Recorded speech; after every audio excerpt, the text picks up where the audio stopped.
T1। Okay, micro क्या है? Micro को हम कैसे डिसाइड करेंगे? माइक्रो को हम डिसाइड करेंगे टर्नओवर के बिहार पे। तो इसका जो टर्नओवर है वो हमारा है, लिखेंगे annual turnover. Annual turnover, turnover हमारा 5 करोड़। कितना? 5 करोड़। और plant and machinery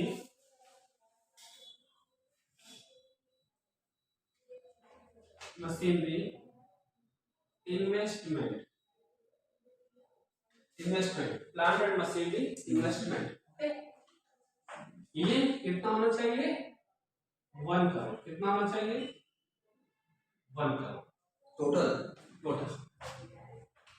annual turnover 5 crore और प्लांट एंड मशीनरी और इन्वेस्टमेंट मिला के 1 करोड़ का होना चाहिए। तो ये बिजनेस क्या कहलाएगा? माइक्रो एंटरप्राइजेस में आएगा, माइक्रो बिजनेस में आएगा। स्मॉल क्या है? स्मॉल की कैटेगरी हमारी है first annual turnover,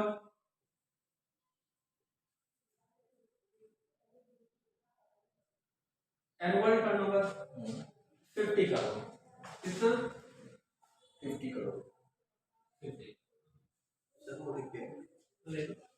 annual turnover कितना आएगा? 50 करोड़। और इसमें प्लांट एंड मशीनरी आपकी आएगी, इसमें आपका number plant and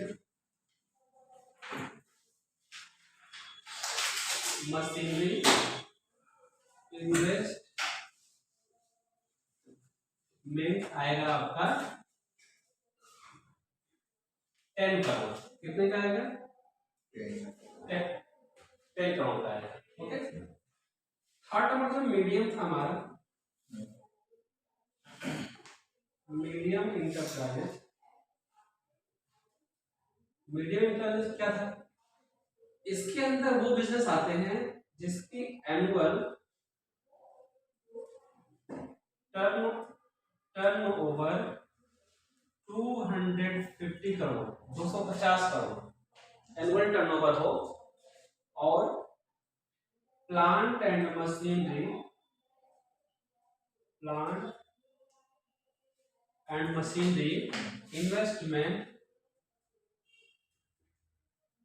investment 50 crore.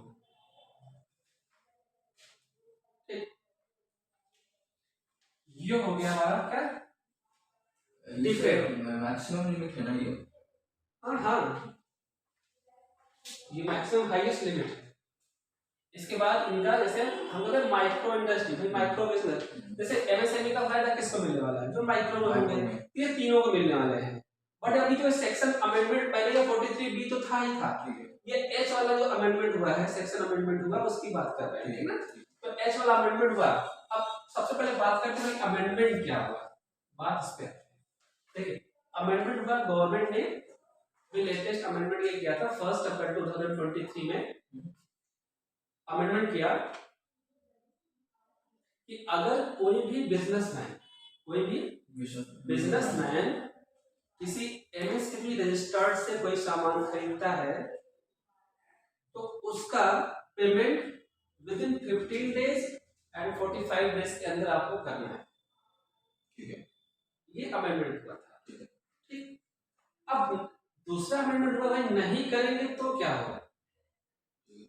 जैसे एक कंपनी है बी, वो एमएसएमई में रजिस्टर्ड है और हमने उससे सामान खरीदा, लेकिन ये B2B होगा, कोई भी हो, B2B हो, एमएसएमई की बात या जीएसटी की बात नहीं हो रही, या एमएसएमई की बात। मतलब आप बोले बिजनेसमैन, तो ये मतलब बिजनेस टू बिजनेस होगा कि बिजनेस टू कस्टमर हो सकता है? नहीं, बिजनेस टू बिजनेस ही तो होगा, पेमेंट करेगा। ठीक है, जो सप्लायर रहेगा वही तो। ठीक, अब हम भी दुकानदार, हो भी दुकानदार, ठीक, वो छोटा दुकानदार, हम बड़ा दुकानदार, तो उसने हमने उससे सामान खरीदा और उसकी पेमेंट हम 3 महीने बाद कर रहे हैं, तो अब वो नहीं चलेगा। कॉन्सेप्ट ये है। अब उसकी पेमेंट हमको 45 डेज 14 डेज 45 डेज और 15 डेज के अंदर करना पड़ेगा। कंडीशन क्या है? अब ये तो आया अमेंडमेंट में, तो आप किसी भी एमएसएमई रजिस्टर्ड बिजनेस से कोई सामान खरीद रहे हो तो आपको विद इन 15 डेज या 45 डेज में पेमेंट कर देना है। ठीक, अब ये क्या है? ये कह रहा है नंबर 1 सेक्शन कि आप किसी भी registered MSME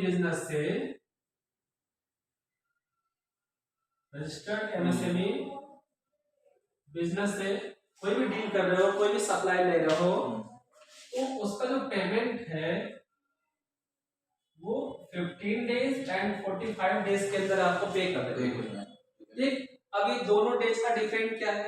31 plus 30 days 15 days means हो गया विदाउट एग्रीमेंट। अच्छा, विदाउट एग्रीमेंट मतलब क्या हो गया? जैसे हमने आपसे सामान खरीदा तो कोई हमने एग्रीमेंट रजिस्टर्ड एग्रीमेंट नहीं किया कि कितने दिन में देंगे, तो उस कंडीशन में आपको 15 डेज के अंदर क्या करना, उसका पेमेंट कर देना है। लेकिन अगर हमारे बीच एग्रीमेंट हो गया है कि हम 30 दिन में देंगे, 2 महीने में देंगे, 4 महीने में देंगे, एक रजिस्टर्ड एग्रीमेंट हो गया है, तो वो एग्रीमेंट 45 डेज के ऊपर आप 45 डेज के ऊपर नहीं कर सकते। ओके, तो सेकंड पॉइंट आ गया हमारा विथ एग्रीमेंट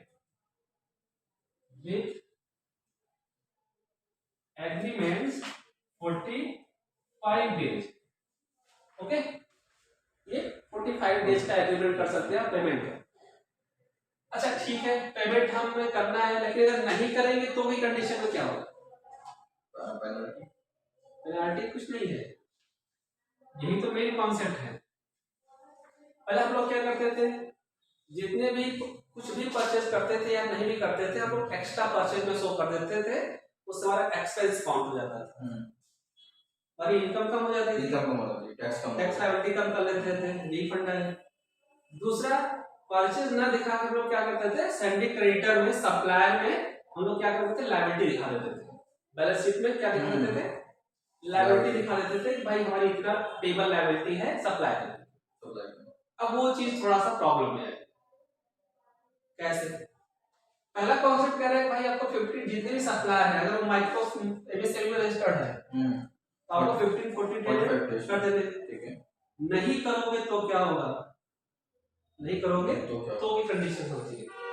अगर आपने किसी भी एमएसएमई रजिस्टर्ड बिजनेस से परचेज किया और आपने उसका पेमेंट नहीं किया, तो जब आपकी ऑडिट होगी, अभी जो ऑडिट होने वाली है, जो भी बैलेंस शीट बनेगी आपकी, उस बैलेंस शीट में आप जितने अमाउंट से डिले या ड्यू हुआ होगा आपका या बच गया होगा, उतना अमाउंट आपकी इनकम में ऐड कर दिया जाएगा।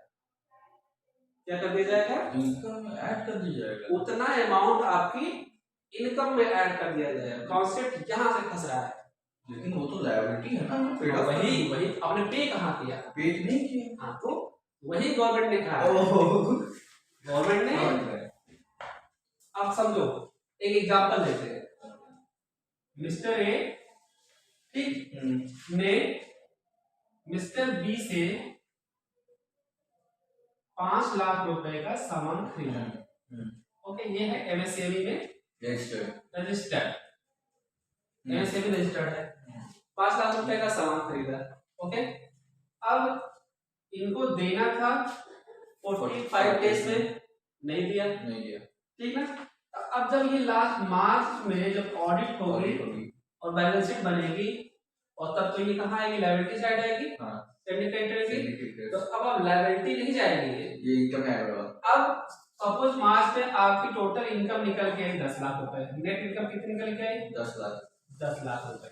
ठीक, अब 10 लाख में ये 5 लाख आके ऐड हो जाएगा, आपकी इनकम कितनी हो गई? 15 लाख। टैक्स बढ़ गया। गवर्नमेंट ये कह रही है, गवर्नमेंट चला है। ठीक, अब जितने भी आप रोकोगे पेमेंट को, वो अब इसका एक्सपेंस डिसअलाउ कर दिया जाएगा। सीधा सा इसका कॉन्सेप्ट है, सेक्शन एच 43B(H) है कि जो भी आपने परचेज सप्लायर के पेमेंट रोके, जो एमएसएमई में रजिस्टर्ड है, जितना भी अमाउंट आप रोकेंगे वो आप एक्सपेंस क्लेम नहीं कर पाओगे परचेज में, उसको डिसअलाउ कर दिया जाएगा।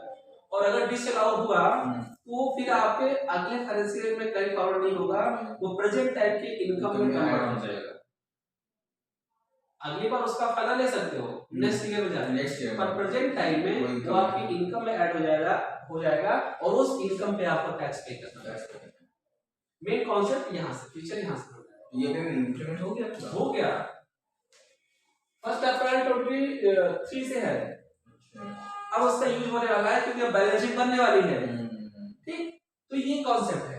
ठीक, चलिए भाई ठीक है, लेकिन आगे अब ये समझिए कि किस इंडस्ट्री से रिलेट करने वाला है। पहला तो कॉन्सेप्ट हो गया भाई एमएसएमई में आएगा, पर एमएसएमई में ये सिर्फ दो को रिलेट करेगा, माइक्रो और स्मॉल, मीडियम को रिलेट नहीं करेगा। ये सेक्शन सिर्फ माइक्रो इंडस्ट्रीज और स्मॉल इंडस्ट्रीज को रिलेट करेगा। उसमें भी दो इंडस्ट्रीज को रिलेट करेगा, एक है मैन्युफैक्चरिंग और सर्विसेज। ट्रेडिंग को ये रिलेट नहीं करेगा, ध्यान रखिए। ट्रेडर को ये सेक्शन रिलेट नहीं करेगा। मतलब आप ट्रेडिंग कर रहे हो, सेल परचेस कर रहे हो, तो उस कंडीशन में ये फॉलो नहीं करेगा। क्लियर? ये सिर्फ मैन्युफैक्चर, जैसे कोई बनाने वाला सामान है, कोई कुछ बना रहे हो और वो एमएसएमई में रजिस्टर्ड है, तो उससे आप सामान खरीद रहे हो, उसकी पेमेंट नहीं कर रहे हो, उस कंडीशन में क्या होगा, ये एलिजिबल होगा। बस इतना ही प्रॉब्लम है कि जो भी आप परचेज नहीं करोगे वो लायबिलिटी दिखाओगे। अब वो लायबिलिटी नहीं शो कर पाओगे अगर वो एमएसएमई में रजिस्टर्ड है, और सभी मैन्युफैक्चरर एमएसएमई में रजिस्टर्ड है। तो एक तरह से उनके इंटरेस्ट को बचा रहा है। ठीक, अब वो दो तरीका कह रहा है, एक तो एमएसएमई को ग्रो कर रहा है, इस डर से लोग एमएसएमई को पेमेंट करना स्टार्ट करेंगे। ठीक, सभी एमएसएमई रजिस्टर्ड हो जाएंगे। दूसरा क्या किया जा रहा है कि जो टैक्स लायबिलिटी को इंक्रीज किया जा रहा है। टैक्स जो कम होता था, टैक्स कैसे कम होता था, एक्सपेंसेस बढ़ा भाई हमने एक्सपेंसेस परचेस दिखा दिए, लायबिलिटी सप्लायर की लायबिलिटी दिखा दी, सारी लायबिलिटी दिखा दी, प्रॉफिट कम हो गया। अब वो लायबिलिटी हम दिखाएंगे तो हमको इनकम में ले जाना पड़ेगा। ठीक, इस पर्टिकुलर दिस पे अब एक चीज यहाँ, तो अब भाई ये हो गया कॉन्सेप्ट हमारा। अगर किसी भी स्मॉल माइक्रो फाइनेंस से आप कोई भी जो एमएसएमई में रजिस्टर्ड है उसमें अगर आप अब देखो, अगर ये माइक्रो फाइनेंस माइक्रो एंटरप्राइजेस है, स्मॉल एंटरप्राइजेस है, तो जाहिर सी बात एमएसएमई में रजिस्टर्ड है, उससे आप कोई सामान खरीद रहे हो जो मैन्युफैक्चर इंडस्ट्री में काम कर रहा है या सर्विस इंडस्ट्री में काम कर रहा है, तो उस कंडीशन में अगर आपने उसकी पेमेंट 45 डेज के अंदर नहीं की तो जितना भी पेमेंट आप रोकेंगे वो पेमेंट आपके परचेज में डिसअलाउ कर दिया जाएगा और किसी तरीके का आपको एक्सपेंस प्रोवाइड नहीं किया जाएगा, छूट नहीं दी जाएगी, मतलब वो परचेज में काउंट ही नहीं होगा। और जब परचेज में काउंट नहीं होगा तो गवर्नमेंट क्या करती है, उसको इनकम में ऐड कर देगी। ये सीधा ऑडिटर का काम है, उसको इनकम में ऐड कर दो और कहीं भी नहीं ले जा सकते। अब इनकम में ऐड कर देंगे उस पर टैक्स लगना स्टार्ट हो जाएगा। ये हो गया कॉन्सेप्ट। अब बचेंगे कैसे, तो इसमें भी लूप होल होगा कुछ है ना, लूप होल देखिए बचेंगे कैसे। नहीं बचना ये है कि वो बिजनेस जो ट्रेडर से सप्लाई कर रहा है, मैन्युफैक्चरर्स पे ये यूज होगा ना, ट्रेडर्स पे यूज नहीं होगा।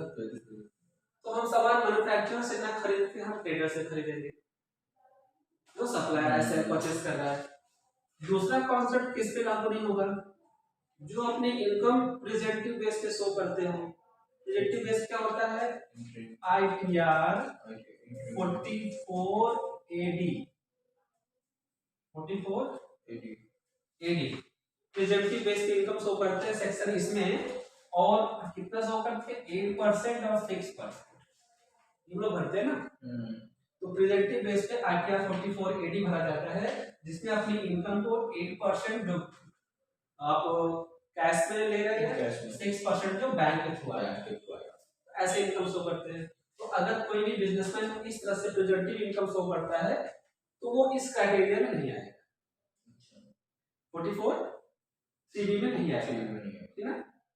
ये कॉन्सेप्ट है। तो कोई भी बिजनेस मैन्युफैक्चरर से डायरेक्टली पेमेंट ना करके या परचेज ना करके वो ट्रेडर से परचेज करे या कहीं और से परचेज करे, ये इसका कॉन्सेप्ट का सीधा सीधा तो नोट कर लो।